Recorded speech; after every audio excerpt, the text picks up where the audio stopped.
NAFTA has left working class people behind in all three nations. Canadian workers lost their jobs, American workers lost their jobs, Mexican workers got the work, but they never got any sort of compensation. One of the things that our members can take heart in is that their union has been making sure that trade protects Canadian jobs from the very beginning. Donc, c'est pas vrai qu'on va renouveler une entente qui va faire en sorte qu'on va s'appauvrir, que les travailleurs vont tirer vers le bas avec une économie globalisée. We need to take this opportunity to set a stage that includes workers' issues, that raises up the standard of living for everybody, for Mexico, for the U.S., for all workers. We've done some really important work on the issue of paid domestic violence leave. In fact, Unifor Women in Manitoba helped lead the path forward on getting the first paid domestic violence leave at a provincial government level. We're able to show that, we could already achieve that as a union to support survivors, but now you need to legislate it. We were able to finally get that so all Ontarians can benefit. We demanded it in New Brunswick. We got it in New Brunswick. PEI, we have achieved paid leave there as well. When I look at the billboard, it does make me feel very proud of the union that I'm a part of, to know that they're willing to run this campaign and to keep pushing.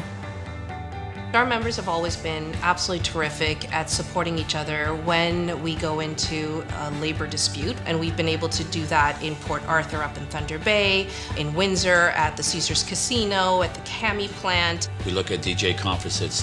These members out there in Newfoundland, they're a model for everyone. We've got, Delastic that lasted a very long time. Pour les travailleurs, le courage qu'ils ont eu là-dedans, c'est passé un Noël, un deuxième Noël, un troisième Noël, là. Mais ils sont fiers d'être rentrés par avoir réussi à faire reculer cet employeur-là. And what we see here in Port Arthur is they're largely precarious work, they're largely women, and they need to be recognized for the value that they provide in that. These strikes define who we are as an organization. We're an organization that doesn't give up. We're an organization that's not afraid to fight.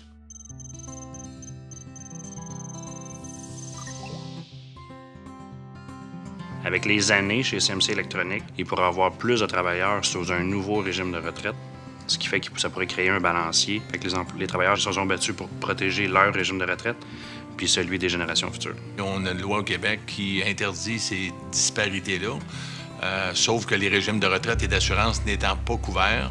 Donc, on est très fiers du résultat. Cette loi-là vient corriger cette lacune-là.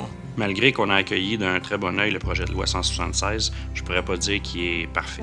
Loin de là. Éventuellement, l'objectif, c'est vraiment de rendre la loi applicable mais rétroactive pour corriger cette situation-là à des milliers de travailleurs.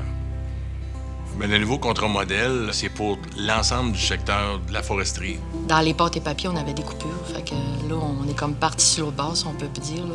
Fait que c'est encourageant. Là, quand tu as des augmentations de salaire puis tu améliores tes conditions, c'est encourageant. Là. Le fait qu'on ait négocié en groupe, on est plus fort que si on aurait négocié tout seul. Chaque élection est une occasion de changer quelque chose dans nos vies de travailleurs et dans notre vie dans la société. Si nous arrivons, nous, en tant qu'Unifor, l'un des plus grands syndicats, à mobiliser nos membres, c'est clair là-dedans que nous aurons un impact. Le poids d'un syndicat dans une élection, c'est d'abord d'aller voir tous les membres dans les milieux de travail puis les sensibiliser sur l'importance d'abord d'aller voter, sur les enjeux. Puis on ne décide pas à leur place. C'est eux qui vont choisir, mais il faut qu'ils aient accès à l'information. Unifor has now organized more than 20,000 members in our almost 5 years of existence. That's due in part to the number of issues that we're also taking on. To those that have joined Unifor, I just want to say welcome. You're joining a dynamic organization. I look forward to standing arm in arm with you in the struggles of the future. The conversation today in Canada is about working class people. We're talking about things that have a direct impact on people across the country. And Unifor is right in the middle of the debate. So that's what I'm so proud of, is what we have already accomplished, but more importantly, what it is we're going to accomplish in the future.